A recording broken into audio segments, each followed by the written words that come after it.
Ingat, hukum di Republik ini bisa dibeli. Apalagi yang namanya, saya mau bikin yang namanya, komisi penitipan kasus. Jadi komisi penitipan kasus ini datang ke tempat saya, titip kasusnya apa. Nah, kawan-kawan tahu kan, akan kita operasi tipu-tipu. Saya pengen nyanyi sebetulnya nih. Boleh nggak nyanyi? Boleh.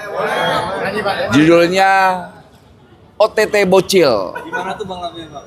Operasi tipu-tipu, konten yang kau buat, oh jagonya. Maling kelas teri, bandit kelas coro, itu yang kau tangkap. Giliran yang kelas kakap, nggak pernah kau ungkap, apalagi kau tangkap. Sebut namaku, bocil, bocil, bocil, bocil. Pemirsa, Presiden Prabowo Subianto resmi menetapkan 4 peraturan pemerintah terkait dengan penambahan penyertaan modal negara atau PMN. Ya, total PMN yang akan dikucurkan sebesar 11,46 triliun rupiah.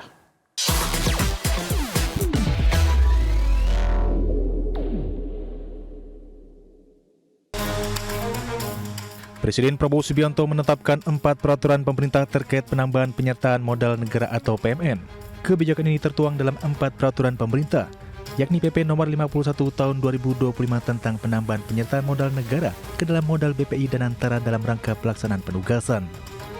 Total penanaman modal negara yang dikucurkan mencapai 11,46 triliun rupiah.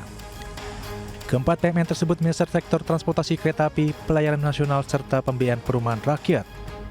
4 peraturan pemerintah yang resmi ditetapkan yakni PP nomor 51 tahun 2025 tentang penambahan penyertaan modal negara ke dan antara dalam rangka pelaksanaan penugasan oleh PT KAI. PP nomor 52 tahun 2025 tentang penambahan penyertaan modal negara untuk PT Industri Kereta Api.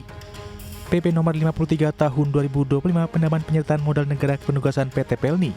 Serta PP nomor 54 tahun 2025 penyertaan modal negara ke dalam modal saham PT Sarana Multigria Finansial dalam rangka pelaksanaan penugasan. Dalam belit peraturan pemerintah tersebut disebutkan sektor perkeretaapian. Pemerintah menambah PMN sebesar 1,8 triliun rupiah kepada PT KAI untuk pengadaan dan retrofit kereta realistik guna meningkatkan layanan angkutan penumpang perkotaan.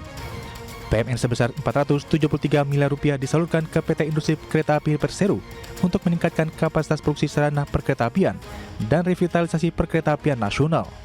Sementara itu, untuk memperkuat konektivitas antar wilayah, pemerintah menambah PMN sebesar 2,5 triliun rupiah kepada PT Pelayaran Nasional Indonesia Persero yang akan digunakan mendukung peremajaan armada nasional.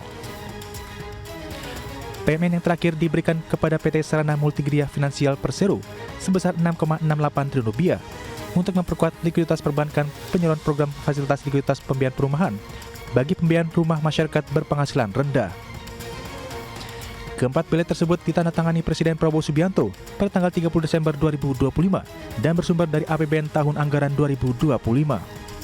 Suntikan modal negara ini bertujuan memperkuat likuiditas kinerja dan tata kelola pengembangan sektor transportasi kereta api, pelayanan nasional serta pembiayaan perumahan rakyat. Dari Jakarta, Tim Liputan ID Action. Bursa Efek Indonesia mengaku telah menyiapkan pengetatan aturan pencatatan saham perdana atau IPO seiring dengan adanya penangkapan 3 tersangka dalam kasus saham gorengan. Iya, PT Bursa Efek Indonesia menyiapkan pengetatan aturan pencatatan saham perdana atau IPO.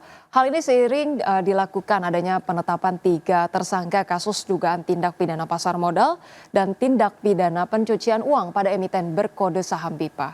Direktur Penilaian Bursa Efek Perusahaan Bursa Efek Indonesia IGD Nyoman Yetna mengatakan pengetatan aturan khusus pada perusahaan yang akan melakukan IPO ini akan difokuskan pada 4 aspek utama, yakni persyaratan keuangan, tata kelola perusahaan, kualitas bisnis, serta peluang pertumbuhan. Sementara dalam aturan IPO yang diperketat, diantaranya menaikkan standar persyaratan papan akselerasi dan papan pengembangan, memperketat ketentuan tata kelola, serta mewajibkan direksi memiliki kompetensi dan pemahaman yang memadai terkait GCG, Undang-Undang Perseroan Terbatas, serta Undang-Undang Pasar Modal. Hal tersebut kan sudah dilakukan pemeriksaan sebelumnya. Ya, kami di Bursa tentu mendukung, mensupport aparat penegak hukum dalam menegakkan tugasnya. Pemirsa, harga emas berbalik arah dan melemah pada perdagangan Rabu seiring penguatan dolar Amerika Serikat dan aksi ambil untung investor setelah rally tajam sebelumnya. Pasar kini menunggu rilis data ketenagakerjaan Amerika serta mencermati perkembangan geopolitik untuk mencari arah baru. Harga emas spot turun 0,3% menjadi 4.924 dolar per ons setelah melonjak hingga 3,1% pada awal sesi. Sehari sebelumnya harga emas mencatatkan kenaikan tajam 5,9%. Sementara itu harga emas berjangka Amerika Serikat untuk kontrak pengiriman April ditutup menguat 0,3% menjadi 4.950 dolar per ons. Indeks dolar Amerika Serikat bertahan di level tertinggi lebih dari sepekan, membuat emas yang diperdagangkan dalam denominasi greenback menjadi lebih mahal bagi pembeli di luar negeri. Emas sebelumnya mengalami tekanan tajam, anjlok lebih dari 13% pada Jumat dan Senin, yang menjadi aksi jual 2 hari terbesar dalam beberapa dekade setelah mencetak rekor tertinggi di level 5.594 dolar per ons pada 29 Februari. Ya pemirsa, selanjutnya dari bursa global, bursa ekuitas Wall Street berakhir di zona merah pada perdagangan Rabu, dipimpin kejatuhan saham teknologi seperti AMD dan juga Palantir di tengah kekhawatiran investor terhadap valuasi yang dinilai mahal, serta tanda-tanda bahwa rally saham berbasis kecerdasan buatan mungkin telah mendekati puncaknya.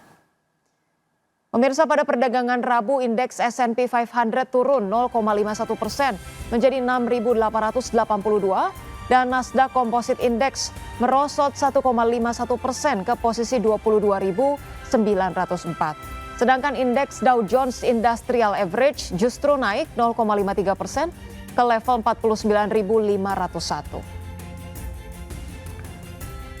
Sementara itu pemirsa, kita ke bursa ekuitas Eropa mencatatkan level tertinggi sepanjang masa meski penguatannya relatif terbatas.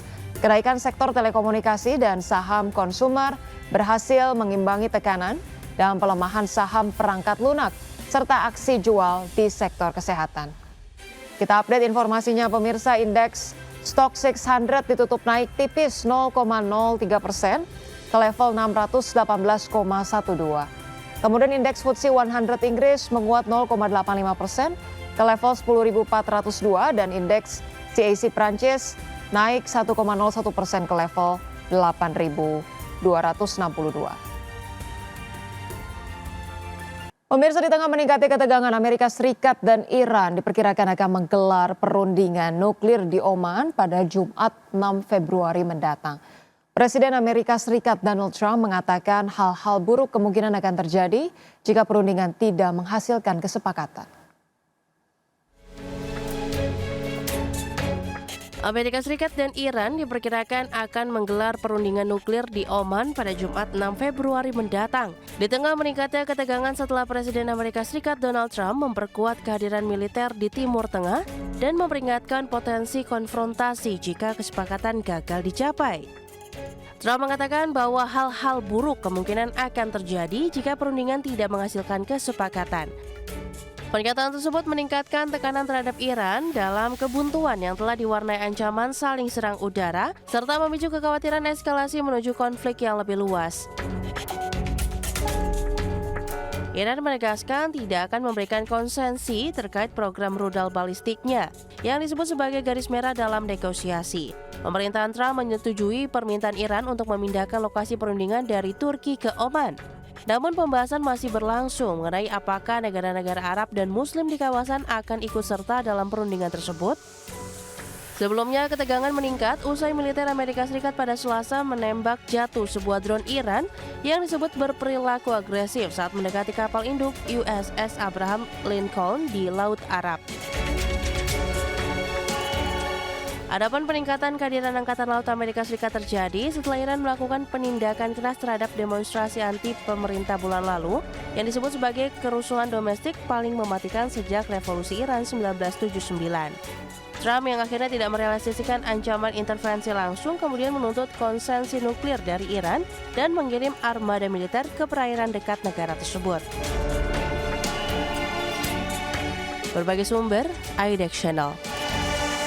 PT Petrindo Jaya Kreasi Tbk melalui entitas usahanya melakukan peletakan batu pertama proyek pembangkit listrik jumbo berkapasitas 680 MW di Halmahera Timur, Maluku Utara.